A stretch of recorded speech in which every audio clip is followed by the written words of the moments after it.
பார்வையாற்றுகிற திரு கார்த்திகேயன், இங்க கூட்டணி கட்சிகளுக்கான இலாக்கா ஒதுக்கீடு சுமூகமாக நடக்குமா அல்லது குழப்பமாக தொடருமா அப்படிங்கிற கேள்வி எழக்கூடிய நேரத்தில் தான் நிபந்தனையற்ற ஆதரவை தெரிவிக்கிறார்கள் அப்படின்னு திரு கனக சபாபதி சொல்றாரு. அப்படி நிபந்தனையற்ற ஆதரவு அளிக்கும் போது எந்தவித குழப்பமும் இல்லாமல் அமைச்சரவை அமைந்து விடுமா? நம்ம கேமரா முன்னாடி சொல்கிறது எல்லாத்தையும் வந்து அப்படியே ஏற்றுக்கிட்டு இவங்க நாங்கள் நிபந்தனையற்ற ஆதரவு கொடுக்குறவங்க நீங்களாக பார்த்து ஏதாவது கொடுங்கன்னு நிதிஷ்குமாரும் சந்திரபாபு நாயுடும் அப்படியே சொல்லிடுவாங்க. அப்போ நம்ம அதை நம்பணுமா? இது அடிப்படையில் நான் சொல்கிறது, இந்த மோடி இல்லாமல் வேறு எந்த ஒரு அரசியல் தலைவராக இந்த காங்கிரஸ் அந்த இடத்துல இருந்தாலும் கூட every political party will try to extract their pound of flesh. அதுதான் உண்மை. சரி, எனக்கு இந்த இலாக்கா வேணுன்றது வந்து எந்த கட்சியும் அது சலைத்தவர்கள் கிடையாது. ஒரு கட்சிக்கு இன்னொரு கட்சி எல்லா கட்சியும் கேட்காம இருந்தால் அன்நேச்சுரல்னு கூட நான் சொல்லலாம். ஏன்னா நம்ம பார்த்தத வரைக்கும் ஓகே. ஸோ இது வந்து அவங்க கேட்க மாட்டாங்க, டிமாண்ட் பண்ணல, அன்கண்டிஷனலாக சப்போர்ட் ஆஃபர் பண்ணுறேன். நிதிஷ் வந்து மோடி அவர்கள் வந்து காலை தொட்டு கும்பிட போனார், அதனால் வந்து ரொம்ப சுமூகமாக நடக்கும், இவர்கள் வந்து இதை கேட்க மாட்டாங்க அதை கேட்க மாட்டாங்க. இன்னைக்கு இந்திய கூட்டம் நடக்கிறதுக்கு முன்னாடியே சொல்லிட்டாங்க அக்னிவீர் ஸ்கீமை ரத்து பண்ணணும் அப்படின்னு. நீங்கள் ஆல்ரெடி ஆரம்பிச்சாச்சு, நீங்கள் வந்து புதுசாலாம் எதுவும் போக வேண்டாம். அவருடைய முக்கிய திட்டம் பல்வேறு எதிர்ப்பு இருந்துச்சு, கடுமையான எதிர்ப்பு இருந்தது. அந்த திட்டம் வரக்கூடாதுன்னு முன்னாள் ராணுவ வீரர்கள் இளைஞர் மத்தியில் கூட எதிர்ப்பு இருந்தது. ஆனால் அதையும் மீறி அந்த திட்டத்தை வந்தே தீர்வோன்னு it was ram down the throat of people. மக்கள்கிட்ட திணிக்கப்பட்டது அது இல்லை, அமல்படுத்தப்படும் உறுதியாக இருந்த கவர்மெண்ட். இன்னைக்கு உங்கள் கூட்டணி கட்சி உங்கள் கவர்மெண்ட் அவரால் தான் நிற்கிது. அவரும் ஒருத்தர் இல்லை. அவர் வந்து வெளிப்படையாக சொல்கிறார் திட்டத்தை பின்வாங்கணும்னு சொல்லிட்டு நிதிஷ்குமார் கட்சி சார்பாக அதிகாரப்பூர்வமாக சொல்கிறாங்க. இது வரைக்கும் எந்த மறுப்பும் வரல அந்த கட்சி சார்பாக. அதுலேருந்து நீங்கள் என்ன பண்ண போகிறீங்க? இந்த மாதிரி எல்லா பிரச்சனைகளில் வரும். பாஜக ஒரு முடிவை எடுக்காம, ஆலோசனை நடத்தி ஒரு முடிவை எடுக்காம, அதிகாரப்பூர்வமா அறிவிக்காம வரக்கூடிய எல்லா தகவல்களுக்கும் சரினோ தவறுனோ மறுப்புனோ சொல்லிக்கிட்டு இருக்க முடியாது.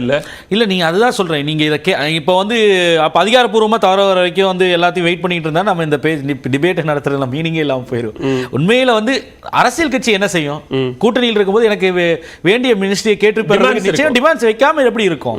இல்லை நிபந்தனையற்ற ஆதரவு நீங்களா பார்த்து ஏதாவது கொடுங்க நான் வாங்கிப்பாங்க. அது அப்படி நடப்பதற்கான சாத்தியம் இருக்கா? இரண்டாவது இன்னொன்று முக்கியமான விஷயம், இந்த கவர்மெண்ட் எப்படி போக போகுது, என்ன மனநிலையில் டிமாண்ட் இருக்கா இல்லை வந்து கண்ட்ரோல் இருக்கான்றத இன்னைக்கு மோடி அவர்கள் பேசிய பேச்சிலே இருக்கும்.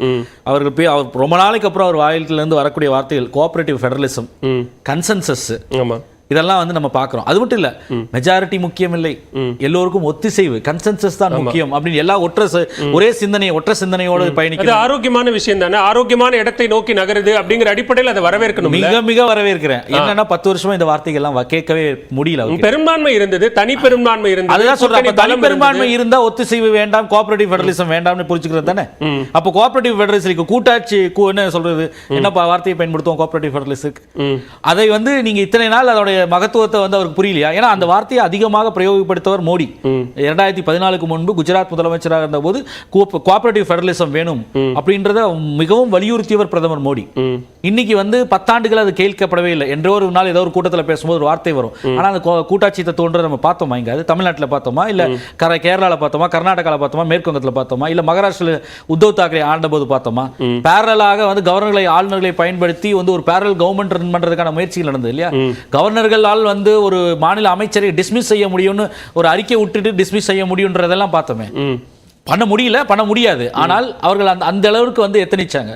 அப்ப அதெல்லாம் இன்னைக்கு வந்து முடியாது. இன்னைக்கு தான் வந்து ரியலா கோஆபரேட்டிவ் இது வெளியில தெரியாம கிட்டத்தட்ட 30 ஆண்டு காலமாக என்டிஏ கூட்டணி படிப்படியாக வளர்ந்து வந்திருக்கிறது.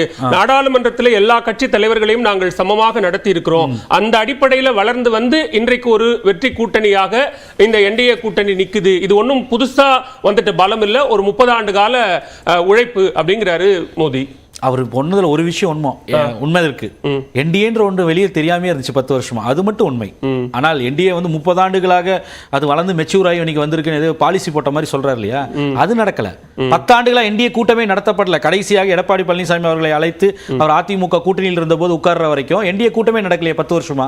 அப்ப யார் இருந்த கன்வீனர்? எத்தனை பேர் கூட்டங்கள் நடத்தீங்க? எத்தனை முறை வந்து கேள்விகள் அவர்களோட ஆலோசனை கேட்கப்பட்டது? எத்தனை துறையை வந்து நல்ல துறைகளை வந்து கூட்டணி கட்சிகளுக்கு ஒதுக்கி இருந்தீங்க? நீங்களா பார்த்து கொடுத்த ஒரு சில பவர்லெஸ்ன்னு சொல்ல முடியாது, அதிகம் விரும்பாத துறைகள் இல்ல அதிகமாக கட்சிகளால் கேட்கப்படாத துறைகள் தானே கூட்டணி கட்சிகளுக்கு ஒதுக்கப்பட்டுச்சு. ஆனால் மெஜாரிட்டியில் இருக்கும்போது இப்படிதான். அவங்க மட்டும் இல்ல, மேபி பாரதிய ஜனதா தனியா மெஜாரிட்டி வச்சுக்கிட்டே அதெல்லாம் பண்ணாங்கல்ல. கூட்டணி கட்சி இருந்ததுக்கு ஏதோ ஒரு எம்எஸ் கொடுத்துதாங்க ஆகணும். இப்ப நீங்க அப்படி ஒண்ணு அவசியம் இல்லை, கட்டாயம் இல்ல, நிச்சயம் இல்ல இருந்தது இல்ல. ஆனால் வந்து லாயலா இருந்தவங்களுக்கு 2 விஷயம் கொடுத்துதான் ஆகணும். எதுவுமே கொடுக்காம எப்படி இருப்பாங்க? அது அவங்களுக்கு கேட்டிருக்காங்க, அவங்க கொடுத்திருக்காங்க. சில அது எல்லாருக்கும் கொடுக்கப்படல, ஒரு சிலருக்கு தான் கொடுக்கப்பட்டது. இன்னைக்கு வந்து ஜெயந்த் சௌத்ரிக்கு வந்து ஆர்எல்டிக்கு ஒரு 2 சீட்டு தான் இருந்தாலும் 1 கொடுக்கணும்.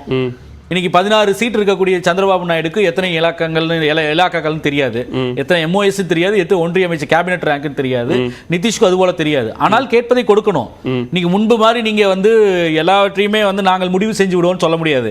இன்னைக்கு உட்கார்ந்து என்டிஏவா கூடி இது கொடுக்க முடியுமா முடியாதா, எங்களுக்கு இது வேணும்னு கேட்கும் பொழுது இல்லை என்றால் ஒரு கன்சென்சஸ் ரீச் பண்ணி தான் சொல்ல முடியும்.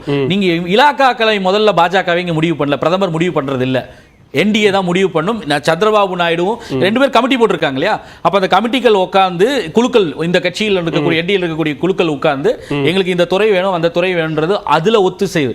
கன்சென்சஸ் இன்னைக்கு சொன்னார்ல, ஆட்சி நடக்கிறதோ இல்லையோ இல்ல, நீங்க தொடக்கத்துல சொன்ன மாதிரி இதெல்லாம் ஒரு அரசியல் கட்சியா, அதெல்லாம் கேட்கணும், கேட்டா தான் அது அரசியல் கட்சி, இதெல்லாம் நடக்கும், கேட்கணும்னு கேட்பாங்க, ஏதாவது ஒரு முடிவுக்கு வரும், அதெல்லாம் ஓகே. ஆனா இது தேர்தல்ல இப்ப நடந்து முடிந்திருக்கக்கூடிய தேர்தல் முடிவுகளை பொறுத்த வரைக்கும் பாஜக ஏதோ தோல்வி அடைந்த மாதிரியும் இந்தியா கூட்டணி வெற்றி அடைந்த மாதிரியான ஒரு உருவகம் முன்வைக்கப்படுது. இது தார்மீக வெற்றி, இது தார்மீக தோல்வி அப்படின்னு அதை கிளாசிஃபை பண்றது சரியா? இல்ல, நீங்க அதுக்கு வந்து நீங்க அந்த 10 ஆண்டுகள் ஆட்சி நடந்த விதத்தை வச்சு தான் அதை பேசவே வேண்டியது இருக்கு. நீங்க கடைசியா இங்க இந்த தேர்தல் நடக்கிறதுக்கு 6 மாசத்துக்குள்ள என்னங்க நடந்தது? 146 எம்பிக்கள் சஸ்பெண்ட் பண்ணப்பட்டாருங்க.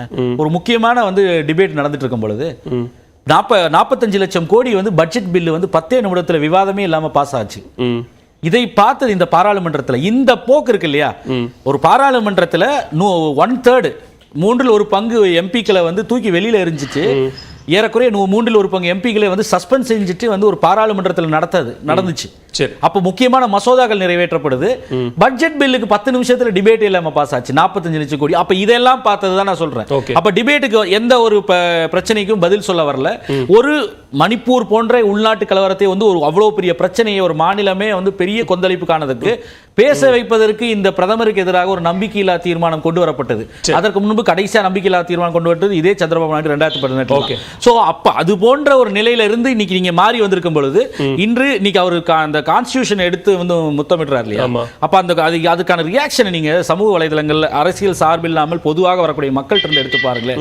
இன்றுதான் இதோட மகத்துவத்தை தெரியுதான்னு எல்லாருமே கேட்கிறாங்க. அப்ப அந்த ஜனநாயகம் நடத்தப்பட்ட விதம் அப்ப என்ன மாதிரி ஒரு நிலைக்கு வந்திருக்கு. 240 உறுப்பினர்கள் இருக்காங்க, உங்களுக்கு மெஜாரிட்டி கிடையாது, உங்கள் இஷ்டத்துக்கு எல்லாவற்றையும் தூக்கி வெளியேற முடியாது. நாளைக்கு ஒருவேளை ஒரு 156 எம்பிக்களை வந்து சஸ்பெண்ட் பண்ணணும் அப்படின்னு சொன்னா சந்திரபாபு நாயுடு ஒத்துக்கொள்வாரா, நிதிஷ்குமார் ஒத்துக்கொள்வாரா? கேட்டுறேன், நான் திருக்கணை சபாபதி கேட்டுறேன். திருக்கணை சபாபதி, நீங்க இப்போ கூட்டணி அரசை அமைக்கிறீர்கள், நீங்க ஒரு கட்சிக்கு ஒரு மாநில இணையமைச்சர் பொறுப்பு வழங்குறதுல தொடங்கி நாடாளுமன்றத்தில் எடுக்கக்கூடிய முடிவுகள் வரைக்கும் எல்லா விதங்கள்லயும் ஒரு பில் பாஸ் பண்ற வரைக்கும் முன்னாடி மாதிரி ஒரு ஃப்ரீ ஹேண்டா எல்லாம் பாஜகவால செயல்பட்டு விட முடியாது.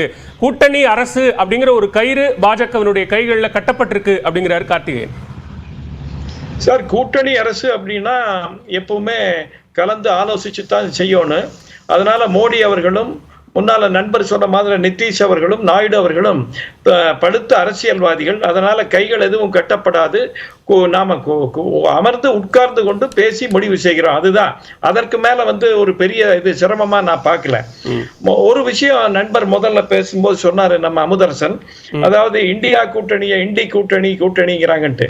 கடைசியில அந்த இந்தியாங்கிற கடைசியில் இருக்கிற வார்த்தை ஏ எழுத்துக்கு அர்த்தமே அலையன்ஸ் தான். அதனால அதுக்கு பேரு INDA கூட்டணிங்கிறது தான் சரி. அதனால யாருமே அது திருச்சி சொல்லல. இந்த 10 வருஷமா ஏதோ ஒண்ணுமே நடக்காத மாதிரி பேசுறாங்க. இது மிக மிக தவறானது. நமக்கு எல்லாருமே தெரியும், நம்ம பொருளாதாரம் 11வது இடத்திலிருந்து 5வது இடத்திற்கு வந்திருக்கிறது. நாடு முழுவதும் பெரிய மாற்றங்கள். நான் கல்வித்துறையில சிறு தொழில் துறையில் இருக்கிறேன். தமிழ்நாட்டிலே மட்டும் முத்ராவுக்கு 4 கோடிக்கு மேற்பட்ட பேருக்கு கடன் கொடுக்கப்பட்டிருக்கிறது. 4 கோடி கடன்கள், எண்ணிக்கை நான் சொல்றேன், பேர் இல்ல, எண்ணிக்கை. 28 லட்சம் கோடி இந்தியா பூரா கொடுத்திருக்கிறாங்க. அதுல அதிகமாக பலனடைந்த மாநிலங்கள்ல 2 மாநிலங்கள்ல ஒன்று தமிழ்நாடு, ஏறத்தாழ 9% 45 லட்சம் விவசாயிக ஓய்வூதியம் வாங்குறாங்க. இந்த மாதிரி அடுக்கிக் கொண்டே போகலாம். நீங்க சொல்றதும் கிட்டத்தட்ட பரப்புரைக்கான வாதங்கள் தான். அதை ஏற்றுத்தான் மக்கள் வாக்களித்திருக்கிறார்கள். நீங்க சொன்ன மாதிரி தேவையான இடங்கள் கிடைச்சிருக்கிறது, நாங்க கூட்டணி ஆட்சி அமைக்கிறோங்கிறது ஓகே.